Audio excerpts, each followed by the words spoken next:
पत्रकार बंधूंना क्रांतिकारी जय भीम, जय शिवाजी, जय जिजाऊ. मित्रांनो, पाचोरा भडगाव विधानसभा मतदारसंघामध्ये भूक घातलेल्या या रणधुमाळीमध्ये भारतीय लोकशाही आघाडीचा सिंहाचा वाटा या ठिकाणी असणार. त्याचे कारण असे की आम्ही आंबेडकरी विचारांचे जे जिल्ह्यामध्ये काम करणारे जेवढे पुरोगामी चळवळीचे कार्यकर्ते या सर्व कार्यकर्त्यांनी मिळून 2 तारखेला जिल्ह्यामध्ये भारतीय लोकशाही आघाडी स्थापन केली. त्याच पाठोपाठ आपल्या जळगाव जिल्ह्यामधील 7 तालुक्यांमध्ये ज्या ज्या ठिकाणी अपेक्ष उमेदवार आहेत, भूतपूर्व आहेत, जे फुले शाहू आंबेडकरी विचारधारेला मानतात अशा लोकांना आम्ही पाठिंबा देण्याचं या ठिकाणी जाहीर केलं होतं. त्याच अनुषंगाने आम्ही प्रत्येक तालुक्यामध्ये ज्या आमच्या समाजाच्या ज्या प्रमुख मागण्या आहेत त्या मागण्यांचा निष्कर्ष घेऊन आम्ही पाचोरा भडगाव तालुक्यामध्ये गेल्या 8 दिवसामध्ये प्रचार प्रसार करतोय. या प्रचार प्रसारादरम्यानामध्ये आमच्या आंबेडकरी समाजात असेल, बहुजन समाजात असेल, दलित असतील, आदिवासी असतील, मुस्लिम समाज असेल, अशा समाजाच्या ज्या मूलभूत समस्या आहेत त्या समस्या कागदावर छापून आम्ही प्रचार प्रसार पूर्ण पाचोरा भडगाव तालुक्यामध्ये केला. तर करत असताना अतिशय चांगला प्रतिसाद आम्हाला पूर्ण वाड्या वस्त्यामधून आमच्या वाल्यांमधून आम्हाला मिळालेला आहे.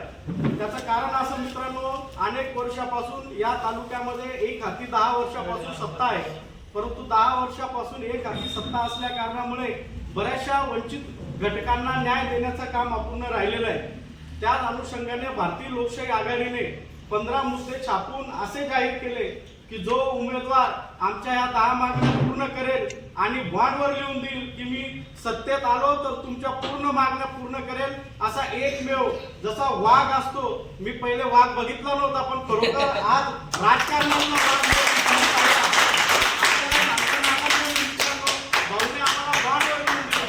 तुमच्या ज्या मागण्या असतील त्या मी सत्तेत आलो तर पूर्ण करून देऊ. एकमेव मी वाघ बघितला होता, परंतु हा राजकारणातला वाघ मी पहिल्यांदा बघितला.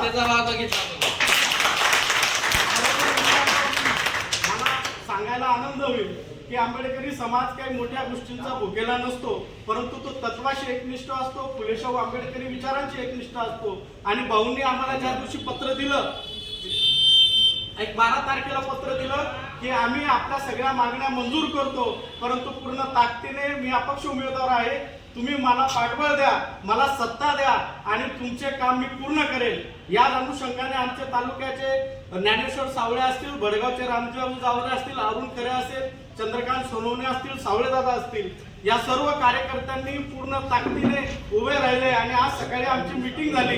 या मीटिंग मध्ये असं ठरलं मित्रांनो, आपल्याला ऐकून आश्चर्य होईल की गोरगरीब मराठा समाजासाठी जे मनोजदादा जरंगे आंदोलन करतात, पण खरोखर जर आपल्याला आरक्षण पाहिजे असेल तर विधिमंडळामध्ये आपला हक्काचा माणूस जाणं गरजेचं आहे. त्या अनुषंगाने आपण आपले अपक्ष उमेदवार माननीय वाघ साहेबांना, दिलीप भाऊ वाघ साहेबांना आपण त्या ठिकाणी पाठवायचं आणि या तालुक्यातला जो गोरगरीब वंचित घटकातला जो मराठा समाज आहे, जो खरोखर अन्यायापासून वंचित आहे, हक्कापासून वंचित आहे, अशा माणसाला न्याय मिळवून देण्याचं जे काम दिलीप भाऊ सतत त्यांच्या परिवारामार्फत करत आलेलं आहे. आम्हाला अपेक्षा आहे की भाऊ सत्तेत येतील आणि निश्चितच गोरगरीब मराठा असतील किंवा आमच्या मागण्या असतील धडाकीने पूर्ण स्फूर्तीने भाऊ हे मान्य करतील, असे या ठिकाणी आपल्याला शब्द देतो. आणि आज सर्वांच्या साक्षीने उद्यापासून भाऊंच्या सोबत भाऊ एकटे वाघ नाही, आता आम्ही चळवळीचे वाघ सुद्धा या ठिकाणी आलो आहोत. मग या ठिकाणी भारत मुक्ती मोर्चाचे ज्या लोकांनी आज पाठिंबा दिला, खरं तर आपल्याला मी सांगू इच्छितो मित्रांनो, भारत मुक्ती मोर्चा असेल, बहुजन मुक्ती मोर्चा असेल, या ज्या संघटना आहेत या साहजिक कोणत्याही नेत्याला पाठिंबा देत नाही. याचं कारण असं आहे मित्रांनो, या विचारापासून प्रभावित असलेल्या संघटना असतात, पूर्ण सर्वे करतात, सर्वे अंती एखाद्या उमेदवाराला ते निवडतात आणि त्याला नेतृत्व करण्याची संधी देतात.